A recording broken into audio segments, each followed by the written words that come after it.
The world is at an inflection point. We are going to be inviting in those who argue that democracy doesn't work, that restrictions on the press are necessary, and that intolerance and tribalism and organizing ourselves along ethnic lines are the answer to today's challenges.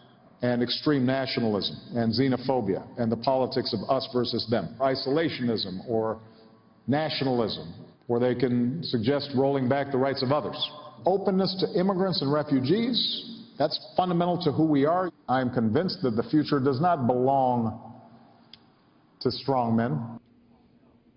Blah, blah, blah, blah, blah. That was, of course, former President Obama. You heard him talk for years. He was in Canada today in Montreal, where he delivered a dark speech obliquely attacking the president who replaced him and warning about the rise of something called a politics of fear, whatever that is. Mark Steyn is a columnist, best-selling author, and a Canadian. Best of all, he joins us now.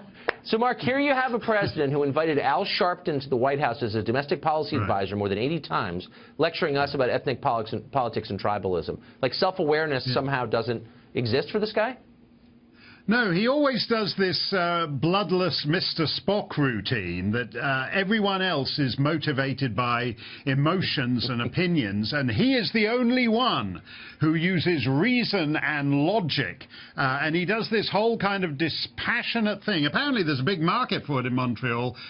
6,000 people showed up to hear this speech. I think there's never been a better time to be a unilingual francophone in Quebec, because everything he said was in a condescending, superior put down of the world he left behind, essentially.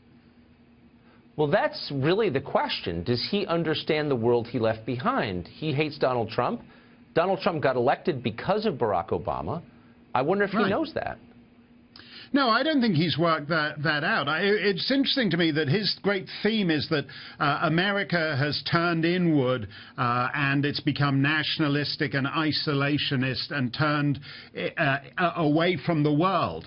That's what I heard all around the planet during the 8 years of the Obama regime. It didn't matter whether you were in Eastern Europe, where they missed Bush, in the Middle East, where they missed Bush, in India, where they missed Bush, in Singapore, where they missed Bush, in Australia, where they missed Bush. Whatever you feel about George W. Bush, he had relationships with world leaders. He didn't get on with Jean Chrétien in Canada. He got on fabulously with Tony Blair in London and John Howard in Australia. Obama got on with nobody. Not the Gulf monarchies, the Saudi king, not Eastern European prime ministers, not British prime ministers. During those 8 years, Obama, in effect, turned away from the world, and the world largely went to hell on his watch. It's just the internal contradictions in the speech were so overwhelming. He says, look, tribalism and nationalism are dangerous, but we need a lot more immigrants and refugees. If you wanted to create nationalism, it seems to me you would do what Obama did for 8 years. Yeah, I think that's true. And in fact, it has led to tribalism.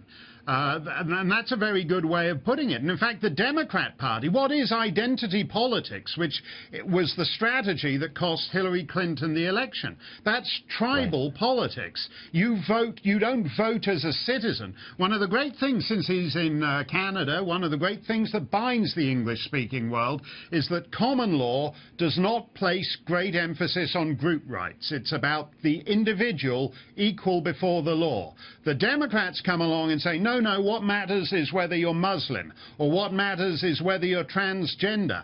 They lost the election because they tribalized the electorate. I think that's exactly right. And it's a cul-de-sac with a really ugly ending. Right. Mark Steyn, it is always an honor to have you on the show. Thank you for coming. Thanks a lot, Tucker. And you didn't miss anything in Montreal, I can tell you that. I didn't think I did, but thanks. We'll have 40 years of Obama speeches.